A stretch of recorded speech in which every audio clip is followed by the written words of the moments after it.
नमस्कार दोस्तों, जीके तपसा यूट्यूब चैनल में आपका हार्दिक स्वागत है। दोस्तों, गुप्त वंश के बाद अब हम पढ़ेंगे वर्धन वंश, यानी कि प्राचीन भारत के इतिहास में हमने गुप्त काल तक पढ़ लिया था। अब हम पढ़ेंगे वर्धन काल, या मतलब हर्षवर्धन को पढ़ेंगे या वर्धन वंश को कह सकते हैं। तो हमारे यहाँ चल रहा है प्राचीन भारत का इतिहास।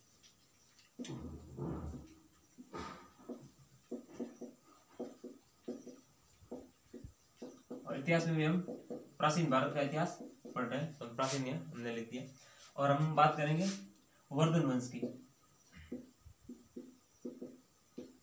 तो वर्धन वंश थे या वर्धन जो थे वो यानी कि गुप्तों के एक तरीके से संबंध थे। तो गुप्त वंश का जो अंतिम शासक होता है विष्णुगुप्त की हत्या करके, या फिर ये कह सकते हैं कि इसके बाद इनके जो संबंध होते हैं, संबंध यदि मिलके क्या करते हैं, राजा को पदच्युत कर देते या फिर राजा को हटा के खुद राजा बन जाते थे। तो विष्णुगुप्त के बाद यह जो पुष्यभूति नाम का इनका संबंध होता है, और वही आगे जाके एक वंश की स्थापना कर देता है, या फिर एक कह सकते हैं नए जो राजा या फिर राजवंश की स्थापना करता है, उसको हम कह सकते हैं।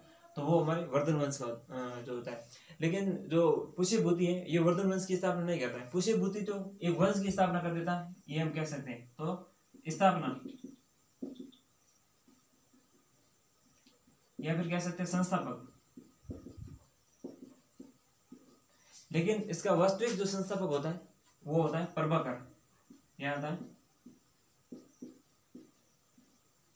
प्रभाकर वर्धन। और प्रभाकर वर्धन है जो, ये इसको मान सकते हैं हम, या इसको कह सकते हैं वर्धन वंश का वास्तविक संस्थापक। वास्तविक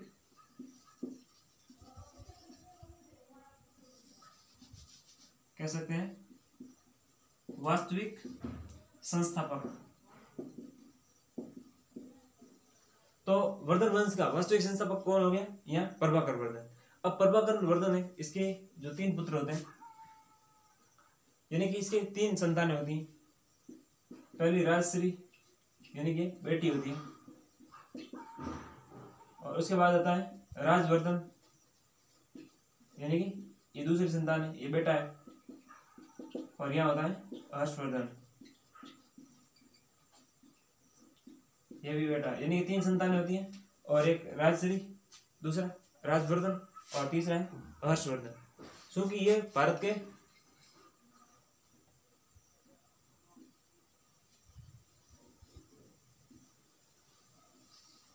इस भाग में होते हैं। और इनकी जो वर्धन वंश की या फिर प्रभाकर वर्धन, ये जो राजधानी अपने रखते हैं, ये रखते हैं कहाँ पे? या हरियाणा में। हरियाणा में, या फिर जो उत्तर भारत में, यहाँ पे अपनी जो राजधानी रखते हैं थानेश्वर।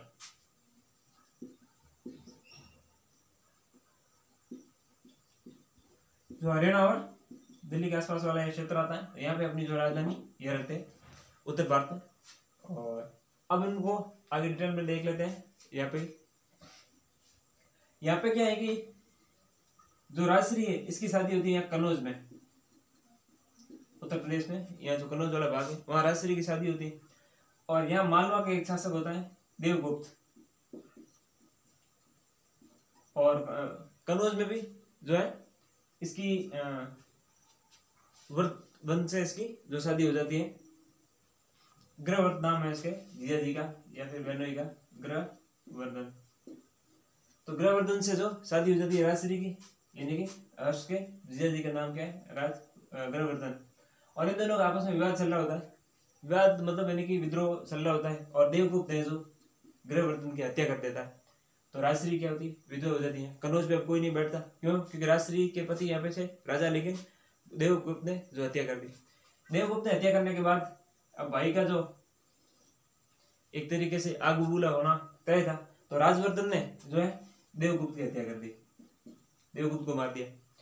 और देवगुप्त को, राजवर्धन ने जब देवगुप्त को मारा, तो यहाँ पे एक शासक है बंगाल का शासक, शशांक करके, शशांक। और ये शशांक बंगाल का शासक, वो है जो राजवर्धन की हत्या कर देता है। अब बंगाल, ये शशांक वही है जो यानी कि बोधि वृक्ष को काटता है, ऐसा कहा जाता है। बोधि वृक्ष को इसने कटवा दिया था। किसको? बोधि वृक्ष, यानी कि भगवान बुद्ध को जिस पीपल के वृक्ष के नीचे ज्ञान की प्राप्ति हुई थी उसी को बोधि वृक्ष कहा जाता है। और शशांक ने इस बोधि वृक्ष को कटवा दिया था। ये बंगाल का शासक था और कटवा के फेंक दिया था। यानी कि जो वर्तमान में बोधि जो वृक्ष है वो इसकी 4वीं पीढ़ी में 4th जनरेशन का है। पहले की 3 जनरेशन वो कटवा दी। और ये भी जो अभी 4th जनरेशन का है ये भी कितना पुराना है, 195 ईयर्स, यानी 195 साल पुराना है अब भी जो भी है। और कहा जाता है कि भारत सरकार इसके लिए स्पेशल वैज्ञानिक रखती है, मतलब इनकी देखरेख के लिए जो कृषि वैज्ञानिक है या वनस्पति विज्ञान के जनक मतलब ज्ञाता होते हैं, विशेषज्ञ होते हैं, एक्सपर्ट्स होते हैं, उनको यहाँ रखा जाता है कि मतलब इसकी देखरेख करनी है, इस पेड़ को क्या चाहिए, इसकी जड़ों में जिस प्रकार के ह्यूमस विटामिन जो भी इसको चाहिए होते हैं खाद्य पदार्थ वो डाले जाए और इसको मतलब यानी कि जल न जाए, नष्ट न हो जाए, इसके लिए इसकी देख रेख के लिए वैज्ञानिक रखती है भारत सरकार, इसलिए इतनी इम्पोर्टेंस है। और मतलब इतने दूसरे धर्मों को भी तरजीह दी जाती है। हम यह कह नहीं सकते कि भारत सेकुलर इंडिया का तो यही तो उदाहरण है। अब भी मतलब कितना पुराना बौद्ध धर्म चलता आ रहा है, भारत में विभिन्न धर्म रहे, विभिन्न धर्मों का संरक्षण मिला, आज भी है। और आज भी देखिए एक धर्म के प्रति ऐसा नहीं है कि हम मतलब ये कि माइनॉरिटी में आता है, अल्पसंख्यक धर्म आता है तो सोचते थे कि इसमें ध्यान ही नहीं दिए थे, फिर भी भारत सरकार देखिए बोधि वृक्ष के लिए इतना जो महत्व दे रही है।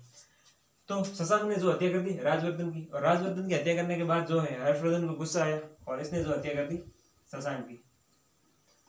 इस प्रकार जो है उधर से शशांक ने हत्या कर दी। अब जो हर्षवर्धन है इसका राज्य विस्तार, अब देखो यहाँ तक बड़े कनौज आ गया, क्योंकि कनौज पे अब उसकी बहन थी वहां पे, लेकिन वो एक तरीके से वो किसमें हर्षवर्धन के अंदर ही आ गया और यहाँ बंगाल तक हर्षवर्धन का शासन फैल गया। यहाँ शासन यहाँ हम देखेंगे तो हर्षवर्धन ने जो उत्तर भारत में एक अच्छी पकड़ बना ली थी। और ऐसा कहा जाता है कि उत्तर भारत पर जो अंतिम एक तरीके से राजा, भारतीय राजा जिसको माना जाए तो वो कौन सा, हर्षवर्धन था। मतलब वर्धन वंश में हर्षवर्धन था जिसने अपनी जो एक तरीके से साम्राज्य इतना मतलब विशाल बना के रखा था। क्योंकि अगर हम चंद्रगुप्त मौर्य की बात करते हैं तो चंद्रगुप्त मौर्य अखंड भारत का प्रथम सम्राट जिसे हम कह सकते हैं वो था। चंद्रगुप्त मौर्य अखंड भारत का सम्राट था, लेकिन उसके बाद तक जो भारत पे इतना बड़ा साम्राज्य विस्तार करने वाला था तो वो कौन था, हर्षवर्धन था। अशोक आए, अशोक वगैरह भी आए, अशोक मान भी आए, तो अशोक के बाद कलिंग अशोक के पास नहीं था। अशोक के बाद उत्तरापद, दक्षिणापद, पूर्व अवंती या फिर पूर्वपद हम जो कहते वही भाग थे। तो अशोक पूरे भारत पे राज नहीं कर पाया। लेकिन हर्ष का भी क्या है, ये कश्मीर तक पहुंच पाया। इसने उत्तर भारत पे तो राज किया है लेकिन कश्मीर इसके अधिकार क्षेत्र में नहीं आया या कश्मीर को नहीं जीत पाया। अब जो है हर्षवर्धन ये कनौज में जो इसकी मतलब जीजा जी की हत्या हो जाती है, हम कह सकते हैं हर्ष के बहनोई की हत्या हो जाती है। तो ये जो इसको जानकारी कहाँ से मिलती है, तो आदिश दिवाकर करके आदिश दिवाकर नाम का एक बौद्ध भिक्षु होता है।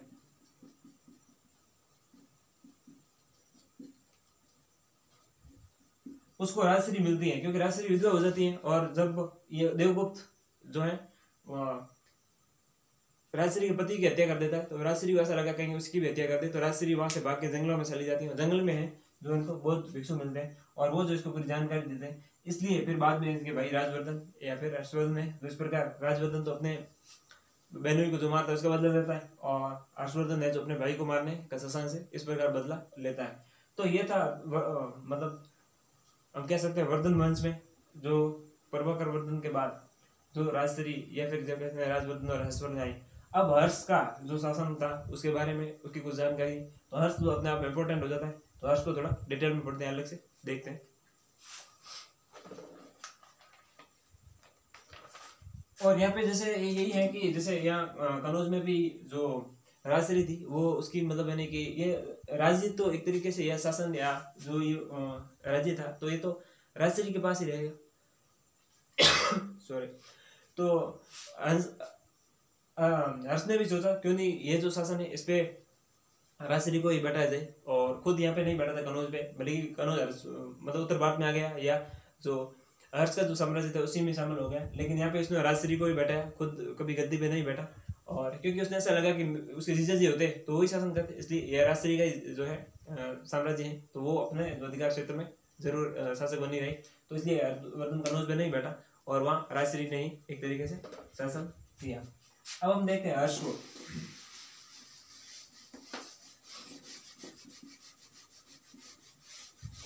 और हर्षवर्धन के बारे में कहा जाता है कि ये मतलब यानी कि भारत का अंतिम जो एक तरीके से विशाल साम्राज्य का शासक था। भारत पे राज करने वाला अंतिम ऐसा शासक जो लगभग मतलब उत्तर भारत में लगभग आधे संपूर्ण भारत में हम कहें तो, क्योंकि दक्षिण में जो राजवंश अलग थे, पुलकेशिन वगैरह, ये जो चालुक्य नरेश थे, वो उनका साम्राज्य था दक्षिण भारत में था। लेकिन उत्तर भारत में देखा तो हर्ष का एक छत्र राज था, कहीं कहीं कह सकते हैं कश्मीर को छोड़ के। तो चंद्रगुप्त मौर्य के बाद, लेकिन इसके बाद पृथ्वीराज चौहान भी आता है, लेकिन कहते हैं कि वो पूरी मतलब दिल्ली पे राज करता है, लेकिन हर्षवर्धन जितना नहीं, ये चंद्रगुप्त मौर्य जितना नहीं, फिर भी तो इसलिए हर्ष को कहा जाता है कि चंद्रगुप्त मौर्य के बाद या फिर अंतिम जो सम्राट था भारत का, या भारत का ऐसा राजा जिसने भारत में जो है पूरे लगभग पूरे भारत पे राज किया, तो वो था हर्षवर्धन। अब हम देखते हैं हर्षवर्धन के बारे में। हर्ष चूंकि मतलब हर्ष के जीजा जी की या फिर बहनों की हत्या हो जाती है, तो उसके बाद जो है ये अपनी राजधानी कहाँ से ले जाते हैं, कनौज ले जाते हैं। तो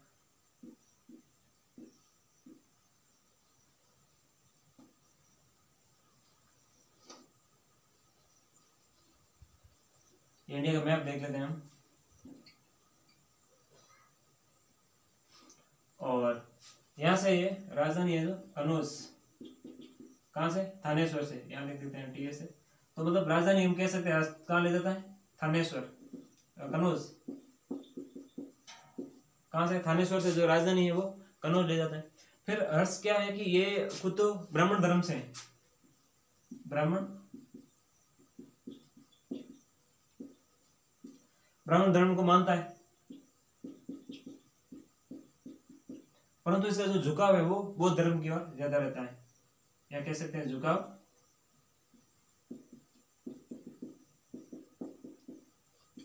तो हर्ष का जो झुकाव है वो बौद्ध धर्म की ओर है, और खुद है जो हिंदू धर्म से या ब्राह्मण धर्म से हम इसको मान सकते हैं, हिंदू धर्म या ब्राह्मण धर्म कहेंगे तो अतिशयोक्ति नहीं होगी।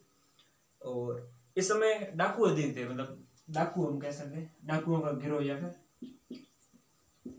डाकू। लेकिन चंद्रगुप्त मौर्य की सेना के बारे में दृष्टि ने क्या कहा था कि मतलब वो तो डाकुओं का गिरोह है, इतना मतलब चंद्रगुप्त मौर्य की सेना जो पड़ती थी मतलब हिंसात्मक रूप से, तो डाकुओं का विकास या अधिक कह सकते हैं, डाकू बहुत अधिक थे, लूट लेते थे सामान धन वगैरह। और मथुरा में उस समय सूती वस्त्र का केंद्र बन गया है, सूती वस्त्र का विकास बहुत हुआ था। और ये ब्राह्मण धर्म या फिर हिंदू धर्म कह सकते हैं, हिंदू धर्म में होते हुए भी यह बौद्ध धर्म की तरफ झुकाव था, तो कहीं कहीं इसका विरोध करते थे, कौन, हिंदू हो या ब्राह्मण हो, ये सब इनका जो विरोध करते थे। और फिर आया है हर्षवर्धन के काल में कौन आता है, विदेशी यात्री, जैसे चंद्रगुप्त मौर्य, चंद्रगुप्त जो विक्रमादित्य होता है, चंद्रगुप्त द्वितीय के समय तो आता है, जो आता है वो फाहियान आता है। लेकिन अब हर्षवर्धन के काल में आएगा वैनसान, कौन आता है, वैनसान। और ये सीन का एक बौद्ध कह सकते हैं भिक्षु या बौद्ध धर्म का नहीं होता है, वो आता है सीन का विदेशी यात्री। और वैनसांग ने जो अपनी किताब लिखी थी सीयू की, क्योंकि जो फाहियान ने लिखी थी फोक्यो की, और इसने लिखी थी सीयू की। और इसमें जो वो हर्षवर्धन के या भारत की जो राजनीतिक इतिहास के साथ साथ मतलब हर्षवर्धन के समय का इतिहास उसकी जानकारी देता है, साथ ही बौद्ध धर्म के बारे में। और क्योंकि ये तो बौद्ध धर्म की शिक्षा लेने आया था, ग्रहण करने के लिए आया था एक तरीके से, तो हर्षवर्धन के समय सीयू की आया था। अब इसी समय हर्षवर्धन के समय वैनसांग आया, तो उसने सीयू की किताब लिखी थी। अब इसी समय जो है महामोक्ष परिषद का आयोजन किया जाता है, महामोक्ष परिषद, यानी कि जिस प्रकार विश्व मतलब धर्म सम्मेलन होता है उसी प्रकार धर्म सम्मेलन का आयोजन किया जाता है। क्योंकि देखिए विदेशी विद्वान यहाँ आए हैं, तो ये सोचते हैं कि क्यों नहीं एक ऐसा धर्म सम्मेलन का आयोजन किया जाए, और सभी धर्मों की उसमें क्या अलग अलग देशों से या राज्यों से लोग आए, और इसमें जो धर्म सभा करें और धर्म से रिलेटेड बातें करें और धर्मों का प्रसार करें, उसमें अच्छाई है तो दूसरों को भी फैलाएं। तो इसका अध्यक्ष हर्ष ने किसको बना दिया, वैनसांग को।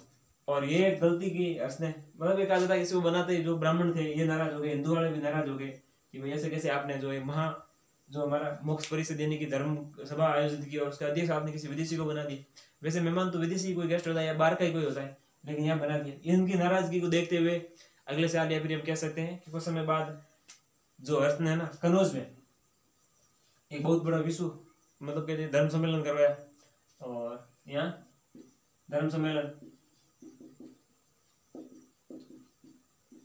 और इस धर्म सम्मेलन को 5वीं बौद्ध संहिता का नाम भी दिया जाता है। क्या? 5वीं हम कह सकते हैं बौद्ध संहिता। 5वीं बौद्ध संहिता, क्योंकि चौथी जो बौद्ध संहिता हुई थी वो कुषाण शासक कनिष्क के काल में हुई थी कश्मीर में। और ये जो है बौद्ध संहिता, इसका अध्यक्ष किसको बना दिया गया? इसका अध्यक्ष बना दिया गया वेनसांग को। तो यहाँ कोई दिक्कत नहीं थी, क्योंकि बौद्ध संहिता एक तरीके से ये मतलब धर्म सम्मेलन रखा और कनौज में ही रख दिया था, तो इसका फिर विरोध कम हुआ।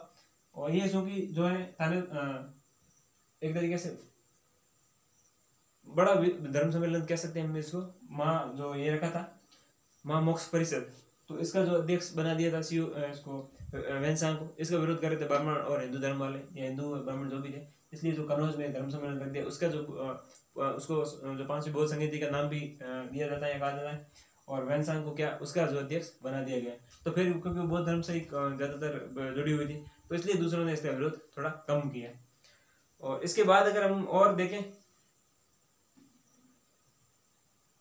तो उत्तर भारत में एक तरीके से कह सकते हैं कि हर्ष का जो साम्राज्य वो था ही, कश्मीर को छोड़कर, हमने पहले भी जिक्र किया है। फिर हर्ष दक्षिण की ओर जाता है, क्योंकि उत्तर भारत को वो जीत लेता है, एक सत्र राज करता है, और अपना कह सकते हैं कि दबदबा हो गया पूरा, और उसको लगा गया अब जो दक्षिण में बढ़ना चाहिए। और दक्षिण में जैसे ही वो आगे बढ़ता है, तो यहाँ पे जैसे विंध्याचल को पार करता है, फिर आगे नर्मदा नदी आ जाती है, नर्मदा नदी, और यहाँ होती है सतपुड़ा। और यहाँ जो दक्षिण भारत में है, यहाँ चालुक्य होते हैं, चालुक्यों का साम्राज्य। और चालुक्यों में भी एक राजा होता पुलकेशिन।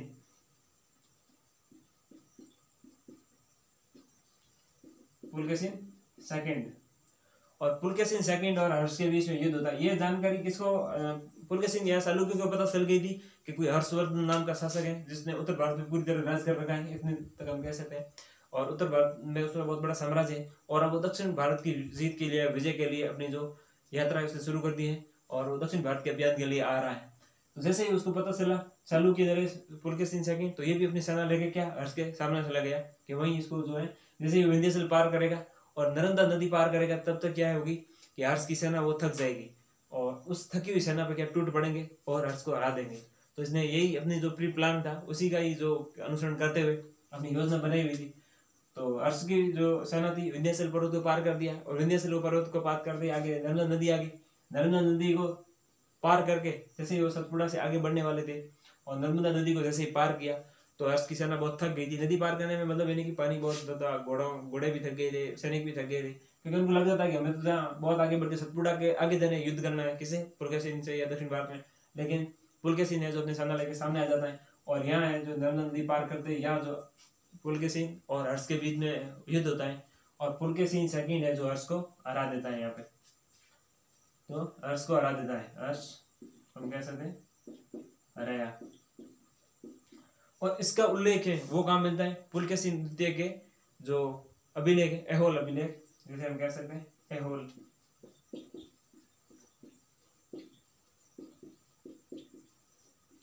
ऐहोल अभिलेख में उल्लेख मिलता है कि मैं पुलकेशिन द्वितीय या चालुक्य नरेश पुलकेशिन सेकंड ये घोषणा करता हूँ कि उत्तर भारत के सम्राट जो हर्षवर्धन है उसको मैंने हरा दिया है। मतलब ये अपने जो राजकीय घोषणा में या ये उल्लेख करता है, और अपने अभिलेखों में ये लिखवाता है कि उत्तर भारत का जो हर्षवर्धन है वो दक्षिण भारत की मतलब अभियान में आ रहा था, उसको यहाँ हरा दिया गया है, और मैं पुलकेशिन सेकंड जो विजेता हूँ।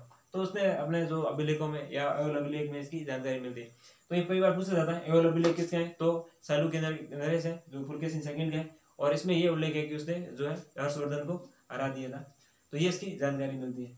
तो हम देखते हैं कि वर्धन वंश में मुख्यतः हर्षवर्धन के बारे में पढ़ा जाता है, और शुरुआत भले ही इसकी जो पुष्य बुद्धि ने की हो, बाद में प्रभाकर जो वर्धन है वास्तविक संस्थापक है, और उसके बाद में राजश्री या राजवर्धन या फिर राज्यवर्धन को पढ़ते हैं। तो मतलब हर्षवर्धन की जो इम्पोर्टेंस है वो कुछ इस प्रकार देखी हमने।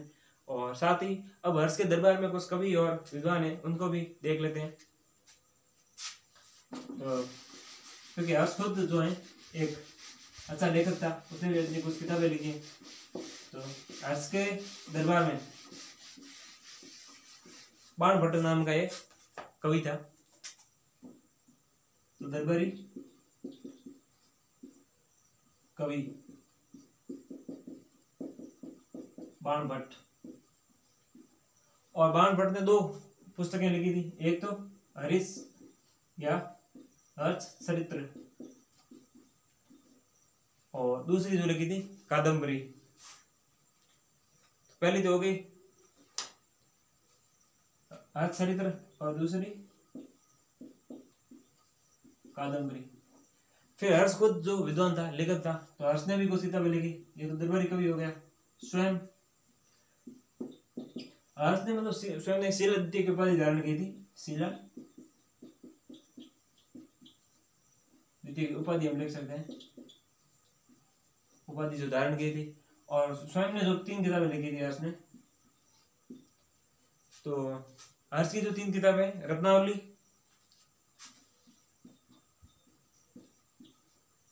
और दूसरी है नागानंद, और तीसरी है प्रियदर्शी। तो ये हर्ष की जो खुद की 3 किताबें हर्ष ने लिखी थी, उसकी इसमें जानकारी मिलती है। और साहित्य का जो है ये कह सकते हैं कि विकास बहुत हुआ था हर्ष के समय में, इसीलिए देखिए दरबारी कवि भी है और हर्ष खुद भी जो है लेखन करता है। अब इसमें जैसे दरबारी कवि बाणभट्ट का कई बार पूछा जाता है निम्न से हरिश्चरित्र का लेखक कौन है, हरिश्चरित्र या फिर कादम्बरी का। तो हरिश्चरित्र और कादम्बरी हो गए, वो तो बाणभट्ट के हो गए, जो हर्ष का दरबारी कवि था। और हर्ष खुद ने 3 किताबें लिखी, रत्नावली है या फिर नागानंद है या फिर हम कह सकते हैं प्रियदर्शी है। तो ये जो हर्ष की इसमें जानकारी मिलती है। तो ये बात देखिए हमने कुल मिला के वर्धन वंश में हमने ये पढ़ा, हर्षवर्धन के बारे में भी देखा, इसकी दरबारी या फिर पुस्तकों में उसके बारे में भी देखी जानकारी। और आज हमारा ये वर्धन वंश यहाँ कंप्लीट होता है। हम आगे हम पढ़ेंगे दक्षिण भारत के संगम वंश और उनको, क्योंकि देखिए अब सत्ता है वो धीरे धीरे ट्रांसफर होकर कहाँ चली गई है आप देखेंगे तो ऐसे ये यहाँ पे था, आते आते आते यहाँ तक आ गया। अब ये जो दक्षिण भारत में युद्ध करने जा रहा है ये जीत गए। अब ये अपने जो अब पुलकेशिन सेकंड तक भी तो पढ़ना पड़ेगा हमें ना, हमें कि दक्षिण भारत में हमने क्या देखा। हम जैसे उत्तर भारत का हमने विस्तार देखा कि यहाँ तक आते आते जो है हर्षवर्धन एक बहुत बड़ा उत्तर भारत में राजा बन के उभरा। तो इसी प्रकार पुलकेशिन सेकंड तो हर्षवर्धन तक कैसे आया, इसका भी तो कुछ इतिहास है, संगम इतिहास। या संगम जो हम पढ़ेंगे इतिहास, संगम साहित्य क्या था, संगम काल क्या था, वहां से ऊपर उड़ते उड़ते हम यहाँ पुलकेशिन सेकंड तक आएंगे। इसी प्रकार जो दक्षिण भारत का जो इतिहास है उसको भी देखेंगे, और इसमें जो चालुक्य, शेर, चोल, पांडे जो भी राजा हुए उनको भी देखेंगे, और जो दक्षिण भारत का इतिहास है उसको भी पढ़ेंगे, और वो पढ़ेंगे हम कल। और उम्मीद करते हैं आज के इस वीडियो से ज़रूर आपने कुछ सीखा होगा। और अगर हमारा वीडियो पसंद आए तो इसको लाइक कीजिए, शेयर कीजिए, कमेंट कीजिए और चैनल को सब्सक्राइब कीजिए। धन्यवाद।